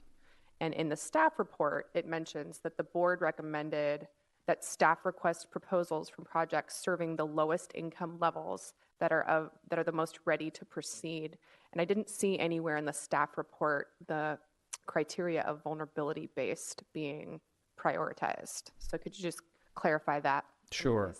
Both projects, I anticipate that both projects will, and I can request more details in our application process, but because both projects are supporting individuals or families who are homeless, and one is being sponsored by Family Support Center, who's one of our county's contractors for coordinated entry. So they will be using that criteria to place families into that project. And my assumption is also the same with the project that's envisioned at Martin Way. And again, that's something that I can ask for more detail on in the application process. That would be great. I just wanted to make sure for our viewing audience and for us as a reminder. And also just to note in the future, using the pipeline, the county's 5-year pipeline, they're currently not vulnerability based in their pipeline. So that would definitely be something that we need to make sure and make clear in RFP, and that the advisory committee is well aware of, because it's great that they're already in that pipeline and that they're on track to leverage additional funds, but these dollars really have to be targeted towards the most vulnerable. And then, is there any conversation with the advisory board, maybe they didn't talk about this, but in considering RFPs for projects, the numbers of homeless individuals based on population? So we all know that there's single adults, families, and youth. So for instance, if we have, 2/3 of the unhoused individuals currently are single adults, but we have a really great project that comes forward for families, is there a conversation about how to prioritize with the actual population that we have a current need for? To scale future pipelining to the population need. We did not talk about that. The advisory group did not talk about that in their first meeting, but certainly I think that's something that we should all, not just the Home Fund and Olympia, but that we should be talking about with other partners around the county. And I make that point because we use vulnerability for those 3 different populations, but vulnerability looks different for all of them. And what we've seen historically and why we created the Home Fund is because certain populations of unhoused people have access to different pots of money or different services, and some others are historically screened out of getting access to services. And this was really targeted to fill that gap in frequent utilizers of public services, which leads me to my next question of, so you think that going forward, the board's recommending that we do 2, and because we have 2 projects in the pipeline currently that could leverage their funds if we choose to do that and allocate those funds, that it could help them get funding for their projects. I guess my major question is, because we've got the Martin Way property, because we know that we want to target single adults for permanent supportive housing, where does that come into the conversation, or how are you going to prioritize or make sure that that happens? Right. So I think that that's part of the challenge of, so we haven't seen applications yet. So I don't know exactly yet what these projects are going to request of the home fund. So that's part of what that conversation for the advisory group will be once we get applications, and then when we come back to you in June, we'll have more information. Okay, and then my last question is, during agenda setting today, we were talking about bonding, and because we know we're going to be getting these funds every year, $2.3 million per year in direct funds, and then an additional about 4.5 in leverage funds, hopefully a 2-to-1 ratio. Is there a benefit to bonding and getting a big chunk of that money ahead of time for a capital investment project that could be $25 to $30 million? Or is it better to wait and spread it out for projects like this that can then use that money to leverage funds in the Housing Trust Fund or for tax credits? Do you have an opinion? A big part of the answer to the question isn't, in a way, the capital money is the easy piece. The challenge is the operating subsidy. So you already kind of alluded to the long-term challenge. Some folks who are going to be using or getting access to, people in Billy Frank Jr., for example, some residents of Billy Frank Jr. have a veteran's rent assistance benefit attached to them called a VASH voucher. So that's an example of a population of folks who have an easier time getting into housing and then connecting that housing to rent assistance than somebody like me who is, who might be a single adult who didn't serve in the armed forces, so wouldn't qualify for that benefit. So, so different populations, different people have different long-term challenges. And I think that the complicated answer to that question is that the rent subsidies is always the challenging part of making these projects pencil. So how we as a community work through the longer-term challenges of making the project work is what would determine, how and when we would want to do a big capital investment up front. Okay. That didn't really answer my question, but it was interesting to hear, and I am aware of those nuances. I think I serve on the finance committee with our chair, Jim Cooper, and Lisa Parsley, and this question has come up, and I think as a council, we're kind of asking and supporting the potential for bonding for this revenue, if that is something that this advisory committee thinks is a good idea and can provide a good case for. So I would pose that to you as the home fund manager and bring that back to them and see. And I think we'd also like to hear about that potential at the finance committee, perhaps. Maybe Jim Cooper could elaborate on that. Sure. And I'd be happy to work on that and discuss that with them and bring that back to either all of you or to finance. Thank you. I've got Councilmember Jones, followed by Councilmember Cooper, followed by Councilmember Parsley. So thanks. The first thing I want to say is, Councilmember Bateman, thank you. Those were great questions. I appreciated the direction you took there. Carrie, one of the things that I'm pleased about with the way this is rolling forward, and again, I'm glad that we're at this point in the process, is the way that it's been structured to take advantage of leveraging and to use other housing dollars in order to move our dollars further. But I was confused by part of your report. I understand you say that there may be 2 projects ready in the same cycle, and that in the next cycle, we may not have a highly competitive project ready. So I wanted to ask a question about the pipeline. And is that unusual that we would not have a project ready every year for this type of partnership? Are we in a strange place here, or is it just luck of the draw? And I'm really glad that you brought that up. So, because it sounds like there's an error or some nuance missing from my staff report. So I'm glad I have the opportunity to correct it. So there are projects in the county's affordable housing development pipeline for next year and beyond. Not all of those projects are as a high priority from a homeless individual, family, homeless youth perspective from my home fund purview as another project that might be that might be targeted towards a 60% area median income population of low income individuals. That's not really the supportive housing homeless focus area or priority of the home fund. So that sort of those projects that are serving people that might have supportive housing needs, homeless families, if that's my focus for the home fund, that's what I'm looking for in the pipeline and targeting resources to first. And then those other, higher income projects that, again, because they have less need for those long-term rent subsidies, often the individuals in those projects can pay more of the rent, and so they need less public subsidy to pencil. Great. And just to confirm, the home fund itself has some operating dollars in it, but they are quite limited. Is that correct? Well, and they're obligated for the next couple of years. Yeah. Okay.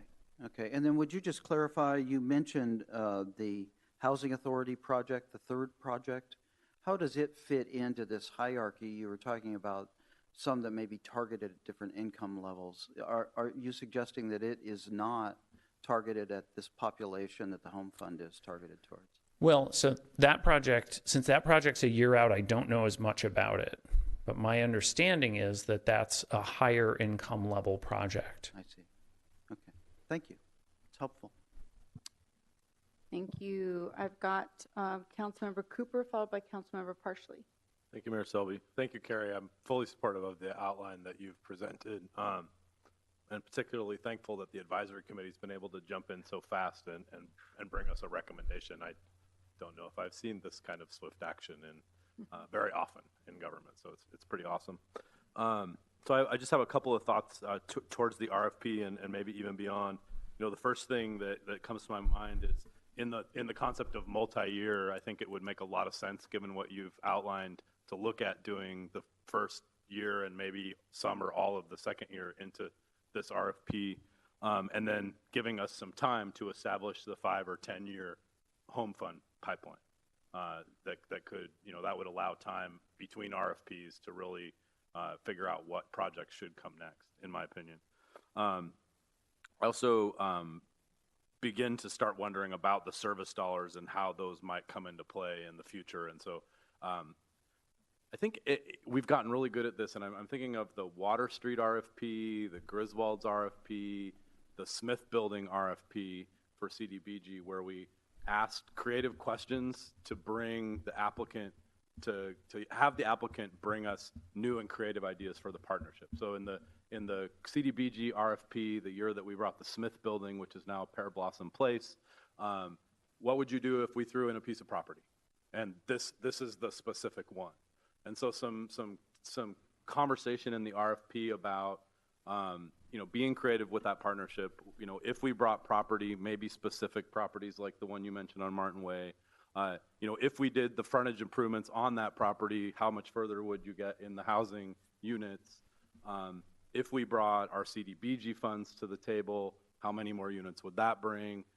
Could we put our CDBG services money, the 15% that allowed, kind of upfront? So maybe not being specific about some of those incentives or extra pieces the city could bring, but asking some open-ended questions in the RFP to really invite that creativity in the partnership would be huge to me. I'm really happy about even Section 108 loan. Could that low interest $1.7 million loan be helpful in this piece? And then also thinking about this is what we have available now, but if you needed just a little bit more to finalize the project, what's that gap? So that we know, there was a lot of conversation when we sent the home fund to the ballot that we want to be the last money in as often as possible, but knowing what that gap anticipated is up front. And I'm sure you've done this a lot in the RFP world, but just kind of as my thinking. you know, the leveraging will come across, and then making sure, like Councilmember Bateman or Mayor Pro Tem Bateman said, that all of our projects are using the vulnerability index, and the most vulnerable is served first. That is the priority of the home fund, period. And then as far as bonding, I'm open to the conversation to kind of think about how long of a time period we might be thinking about, but I'm also like, our emergency is so big, I don't want to encumber those funds with debt service, right? So like if we borrow, we have to pay for the loan, and how would we do that, and what would that look like? So I'm happy to have a conversation in finance. You're looking at fall at this point to have that conversation, but I think that's probably okay given where we are and doing this, getting this RFP out the door. So thank you very much. And just so that you know, Councilmember Cooper, we had conversations about other creative ways, and we're going to continue to explore that, hopefully after we get the RFP out the door and funding dedicated. But there is a lot of interest, both from the Home Fund Advisory, to talk about some of the creative models that you suggested, and some others that we're seeing in other cities that are, you know, a little bit, you know, that are doing similar work. So Vancouver, for example, has launched some efforts that we want to look at and see if those sorts of things are also a good fit for Olympia through the advisory group. Thank you. And can I add one more thought, because he triggered it? The 0.1% REIT movement that could be coming from the legislature, maybe another piece of this RFP. So maybe even asking the question if we're sure enough about it moving ahead. And the sales tax. Sales tax, sorry, that's what I meant. The sales tax from the state portion, and then our portion of REIT. Yes, more to come. All right, Councilmember Parsley. Just to start off with, I'm going to echo what has happened several times on the dais here about the most vulnerable, and also serving the populations that potentially don't have the pots of money to go to be able to build this kind of supportive housing. The single adult individuals, and instead of families. Not that I don't want to serve them, but it seems like that's our largest population with potentially less funding sources. So I'm just going to echo that. And thank you, Councilmember Cooper. Those are awesome additions. I thought that was excellent. And I may have faded out here. Is the RFP, when you get it developed by the advisory board, is it going to be shared with the council before you send it out, or just as an FYI to us when you're seeking out the grants, or what the finished product is from the advisory committee? Did I miss that? That's I haven't done this before, so if that is part of the process, I would be happy to do that. Just FYI, I'm not saying that we want to hold anything up. I just would be interested to see that. And then I'm interested in if we are going to do some changes on what we're looking for in RFP, the adaptability of the RFP as we go along to the changes, our needs in our community, as well as what we deem as the projects, I'm assuming. And this is another potential, forgive me for asking this, but the geography of the projects in the future, are we going to be looking at funding things outside of our jurisdiction, you know, in terms of properties and so forth, and what does that look like as the home fund is from Olympia? I don't know that answer, and maybe somebody else does.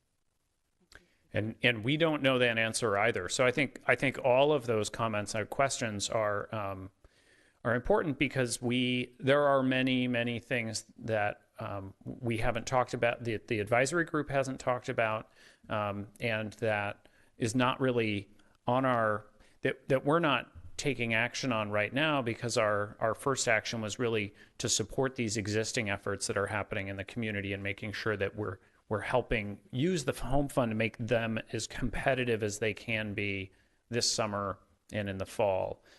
So I think that those questions about geography, so the two projects that are in the county's pipeline right now happen to not be in the downtown core. So, you know, I think that there's lots of great questions around geography we haven't tackled yet. We'll look into that over the summer. You had another question or comment that I was going to follow up on too, but I lost that. So, but yes. Okay. Councilmember Gilman. Thank you.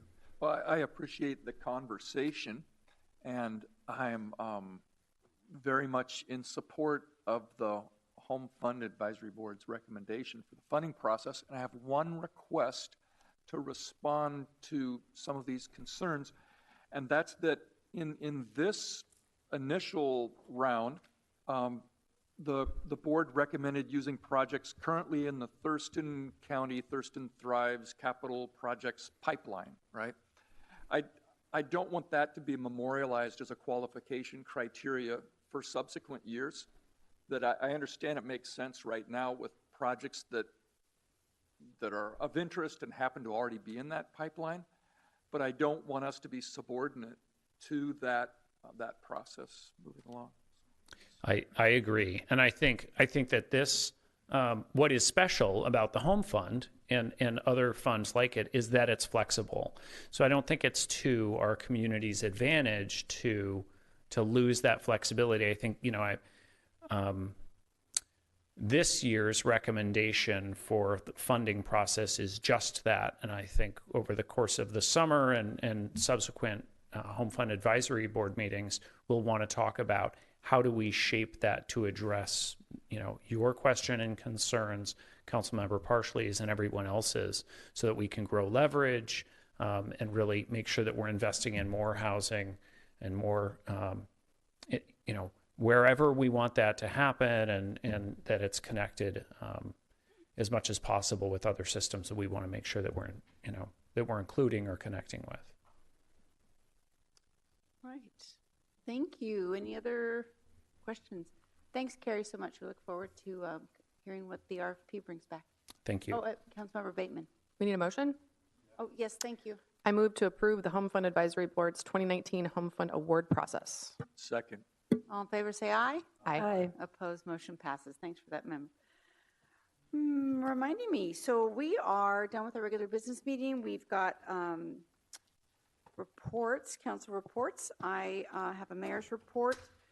I am now serving on the Thurston County Medic One Emergency Medical Services Council.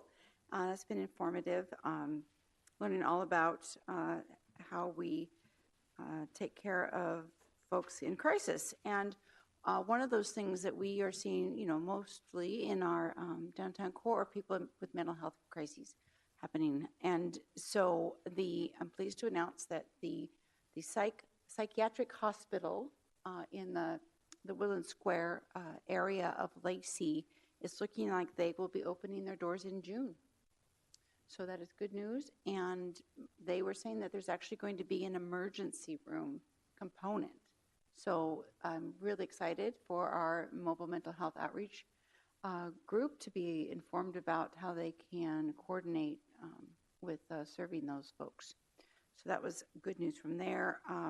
Also wanted to highlight another great publication that we produce here, and it's the 2019 construction projects. And this, of course, is available online, and I'm just bringing it up now because we're heading into that construction phase of the year. Once the weather gets nice, what's going to happen, besides having to mow your lawn more often, is you're going to see a lot more orange cones out there and a lot more flaggers. So anyhow, you can find out where all those projects are happening, and this year's report also includes our parks improvement projects as well. That's available online. This weekend is one of Olympia's most cherished traditions, and that is Arts Walk. And the Spring Arts Walk, many of you know, also includes the Saturday night procession of the species. And so procession celebrates our connection to the earth and our community's commitment to honor all the elements that comprise our environment.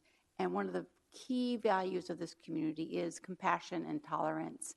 And regardless of who may be in town that is trying to get attention away from that, we know what our values are, and I know we'll hold true to those regardless of who tries to shake that. So with that, any questions? All right, I'll go to my right, Councilmember Parsley.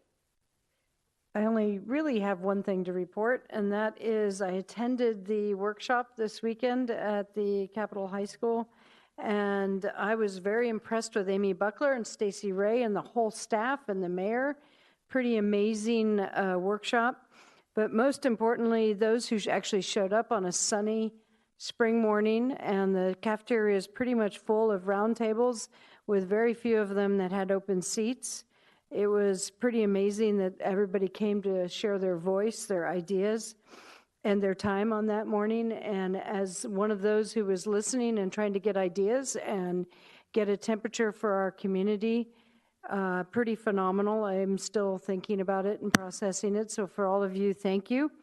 But don't be discouraged. We have another one coming up on May 4th at the, I guess it was Olympia High School that we were at. Capitol High School is May 4th. I really encourage those who want to participate, please. It's going to take a community. It's going to take our village to make this long-range homelessness response plan work for the whole community, and we need lots of participation. So I encourage you all to do it. Thank you. I have nothing to report, but I want to thank you. Express my gratitude for your all helping to carry part of my load while I've been under the weather. Thanks. You're so welcome. That's what we're all here for. Councilmember Jones. And we're glad you're back. Thanks for being here. I just want to pile on to the conversation about the event at Olympia High School. What struck me this Saturday morning past was more than 100 people. And the best part about it was the variety of perspectives and opinions, and that people were actually talking with each other and listening to each other. So a very positive outcome. And again, I'll plug that May 4th Capitol High event. It is on a Saturday morning at 9:30. So I hope to see folks there. All right. Mayor Pro Tem Bateman. I have nothing to report. Thank you. All right. Councilmember Rollins. Thank you. I have a couple items to report. First, I attended the Intercity Transit Authority Board meeting on April 17th. We got a look at the architect's sketch for the new admin and operations building that they're going to be putting in at Pattison and Martin. It looks beautiful, and really is kind of part of this vision that's happening for Martin Way about more pedestrian and bike infrastructure. It's going to be the first protected bike lane, the first stretch of that's happening, and just a beautiful building that's a lot more welcoming and just public facing and inviting. So that's going to be exciting to see that progress. That's a 3-story building. We also heard, of course, about the bike commuter contest, which is coming up in May. And so folks can get more information and sign up on the Intercity Transit website for the commuter contest.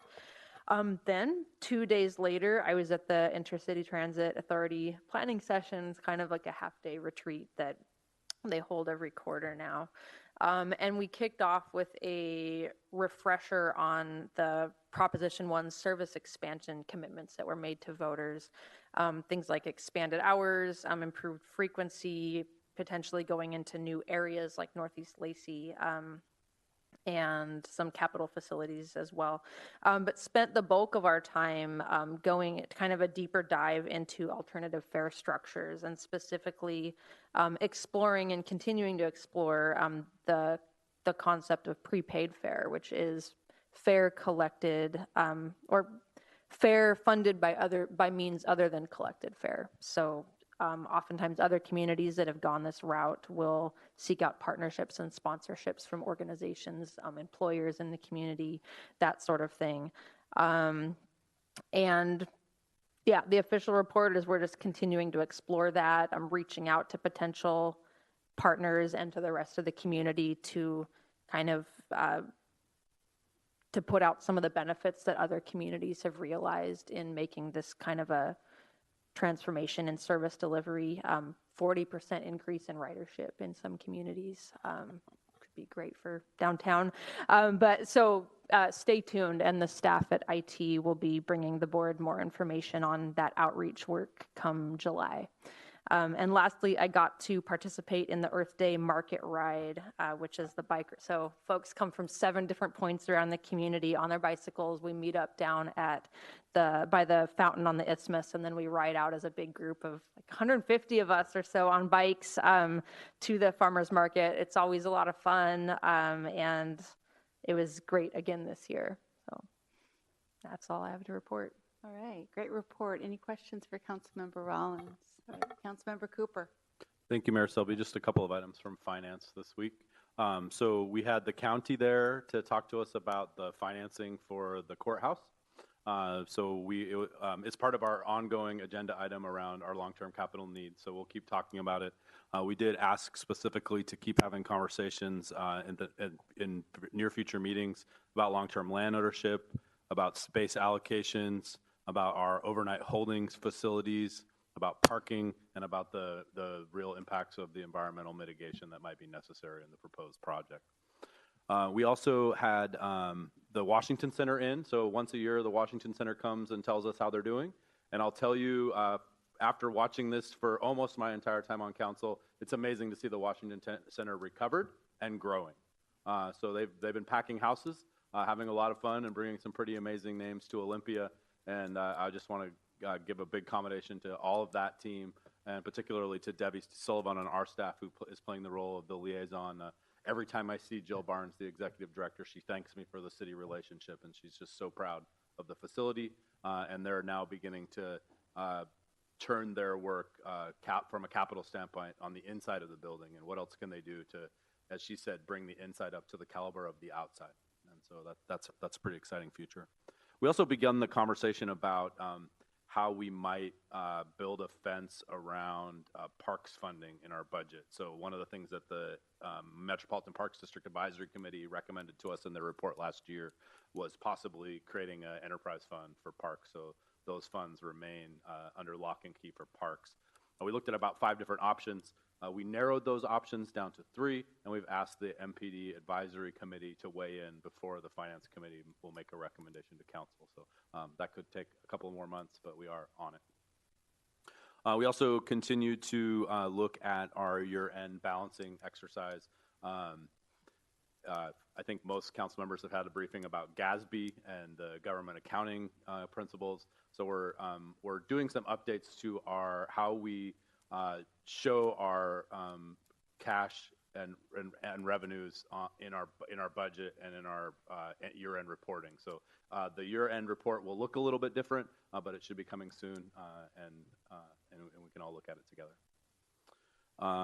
Lastly, really exciting internal thing. So Nancy Lean and Debbie Sullivan have been putting on budget boot camp for city staff. And so they showed us numbers, and I can't remember how many sessions, but a good number of sessions about different aspects of the budget. They had 380 different registrations of staff signing up to come and learn about the budget through the boot camp. I think that was about 150 or so unique individuals. And so it really showed the interest in the budget, and from Nancy's perspective, it will go a long way to help make sure different folks in different departments are on the same page about language they're using, and it'll really help improve our financial transparency and outlook as a city, I think. So it was really exciting. So if you can pass that accolade on to Nancy and Debbie, it was great to see, and we wanted to make sure we told you about it. So that's it. Thank you. Any questions for Councilmember Cooper? All right. City Manager Steve Hall, your report. Thank you, Madam Mayor. 2 quick things. The first one may have been mentioned. I may have missed it, but this Thursday at 4:15 p.m., the Family Support Center is having their ribbon cutting for the new administrative headquarters in West Olympia. It's near the hospital on 7th Avenue Southwest. So I know we're all invited. The City Council pledged $300,000 to make that possible amongst many other partners. So that's happening Thursday at 4:15, ribbon cutting. The second item is Mayor Pro Tem Bateman asked me this morning about the Thurston County point-in-time homeless census. It's been a long time since that happened, and I heard today that we should have those numbers from Thurston County and the Department of Commerce by the end of this month. So they've had some staff change over to Commerce, which has slowed it down, but that should be available end of April. And that's all I have this evening. Great. Any questions for our City Manager? For the viewing public, we will not be meeting next week April 30th, and we will reconvene the following week for regularly scheduled business meetings. With no further business before the Olympia City Council, we are adjourned.